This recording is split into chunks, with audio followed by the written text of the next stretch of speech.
এই যে প্রতি মাসে কিছু কিছু টাকা তুমি সঞ্চয় করো, যেটা তোমার একসময় যখন তুমি পরিশ্রম করতে পারবে না, পরিশ্রম করার ইচ্ছা আছে, শক্তি নেই, তখন এই সঞ্চয়ের টাকাটা তোমার কাজে লাগবে।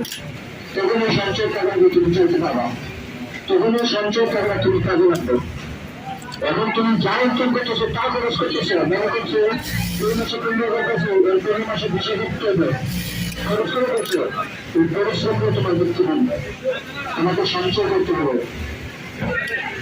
বিশ্বে যারা ঘরে ঘরে পয়সা রয়েছে, টাকা রয়েছে, নিজেকে চেঞ্জ করছে, প্রত্যেকে ইনকামের 30% সঞ্চয় করছে। আমরা বলি 30% আমরা সঞ্চয় করতে পারবো না, কিন্তু 10% তো পারবো। 100 টাকা ইনকাম করলে 10 টাকা তো জমা করবো,